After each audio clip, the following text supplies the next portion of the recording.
মাছ আমাৰ প্ৰায় ভাগৰে প্ৰিয় তাতে যদি আকৌ মিঠা ৰঙালাউৰে বনোৱা হে মাছৰ আঞ্জাখন হয় ভাতৰ লগতনো আৰু আমাক কি লাগে নহয় জানো সেইবাবে মই আজি ভাবিলো যে মিঠা ৰঙালাউৰে বনোৱা মাছৰ এটা ৰেচিপি আপোনালোকৰ ওচৰলৈ লৈ আহো এই ৰেচিপিটো বহুত টেষ্টি হোৱাৰ লগতে বনাবলৈ বহুত ইজি হয় এবাৰ ট্ৰাই কৰি চাব আৰু কেনেকুৱা পায় মোক জনাব তেন্তে আহক ইয়াৰ বাবে আমাক কি বস্তুৰ প্ৰয়োজন হয় প্ৰথমতে চাই লওঁ ইয়াৰ বাবে মই ডাঙৰ মাছৰ পিস 5 পিস লৈছো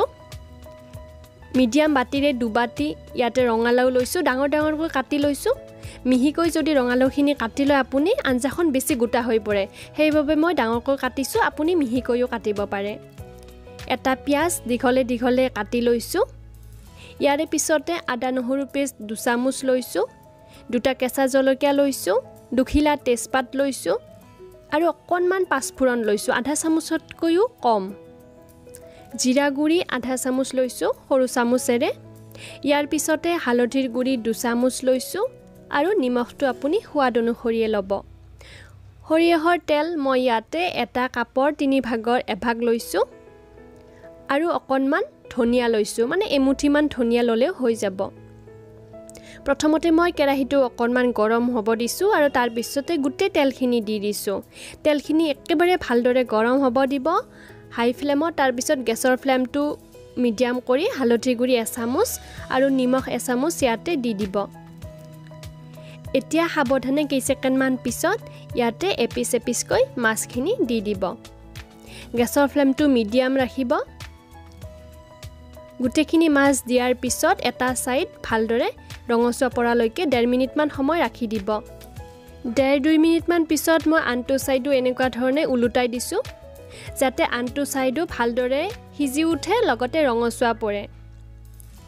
গেছৰ ফ্লেমটো মিডিয়াম ৰাখিব আৰু যেতিয়া পুনৰ আনটো সাইড ৰঙচুৱা পৰিব ভালদৰে সিজি উঠিব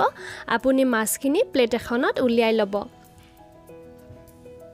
গুটেখিনি মাছ মই উলিয়াই লৈছো আৰু পুনৰ হে একেখিনি তেলতে মই তেজপাত দি দিছো আৰু একেলগতে পাঁচফোৰণখিনিও দি দিছো গেছৰ ফ্লেমটো মিডিয়াম টু লো ৰাখিব এইখিনি সময়ত আৰু ইয়াৰ পিছতে পিয়াজখিনিও ইয়াতে দি দিব একেলগতে কেঁচা জলকীয়াখিনিও দি দিব পাৰে আৰু এইখিনি 2 মিনিটমান সময়ৰ কাৰণে মিডিয়াম ফ্লেমত ভাজি ল'ব যেতিয়া পিয়াজৰ কালাৰটো চেঞ্জ হৈ পৰিব পিয়াজখিনি ভালদৰে ভাজি হ'ব তাৰ পিছত ইয়াতে ৰঙালাউখিনি দি দিব আপুনি যদি বিচাৰে এটা আলু ইয়াতে দি দিব পাৰে হালধিৰ গুৰি আৰু নিমখখিনি দি দিছো গুটেখিনি আলু দিলে পিছত আপুনি আলুটো ভাঙিও দিব পাৰে তেতিয়া বেছি গোটা হৈ পৰে আঞ্জাখন গুটেখিনি ভালদৰে মিক্স কৰি লৈ 3-4 মিনিটৰ কাৰণে একেবাৰে লো ফ্লেমত ৰাখি দিব 3-4 মিনিট পিছত ইয়াতে মই আদা নহৰুৰ পেষ্টখিনি দি দিছো ভালদৰে এবাৰ মিক্স কৰি ল'ব আৰু আদা নহৰুৰ পেষ্টখিনি দিয়াৰ পিছতে ইয়াতে আপুনি ঢাকনি দি পুনৰ এইখিনি 7-8 মিনিটৰ কাৰণে ৰাখি দিব যাতে ৰঙালাউখিনি ভালদৰে 70% মান সিজি উঠে আৰু মাজে মাজে চেক কৰি থাকিব মই মাজতে এবাৰ চেক কৰি লৈছিলো যদি আপোনাৰ কেৰাহীৰ তলিত অকণমান লাগি যোৱাৰ ধৰণৰ হয় তেতিয়া হলে আপুনি অকণমান পানী ছটিয়াই দিব পাৰে মাজতে এতিয়া মই ইয়াতে জিৰা গুৰিখিনি দি দিছো আৰু জিৰা গুৰিখিনি দিয়াৰ পিছত এবাৰ ভালদৰে মিক্স কৰি লৈছো মই চেক কৰি লৈছো ৰঙালাউখিনি 70% মান সিজি উঠিছে আৰু বাকিখিনি যেতিয়া আমি পানী দিম তেতিয়া ভালদৰে সিজি উঠিব এতিয়া মই ইয়াতে 1 গিলাছতকৈ অকণমান কমকৈ পানী এড কৰি দিম যদি আপুনি অকণমান বেছি পাতল টাইপৰ বিচাৰিছে পানী 1 গিলাছ মান দি দিব পাৰে এতিয়া গেছৰ ফ্লেমটো হাই কৰি দিব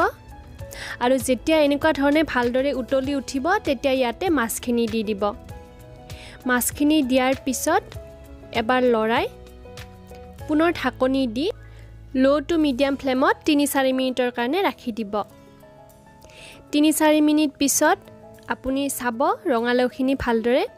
গুটে ৰঙালাউখিনি যদি ভালদৰে সিজি উঠিছে তেতিয়া হলে আপুনি তাৰে 30% মান ৰঙালাউ ভাঙি দিব মানে যিমানখিনি ৰঙালাউ আছিল তাৰে 3 ভাগৰ এভাগ মান ভাঙি দিব এনেকুৱা ধৰণে তেতিয়া অকণমান গুটা হ'ব আঞ্জাখন সাৱধানে ভাঙিব যাতে মাছখিনি ভাঙি নাযায়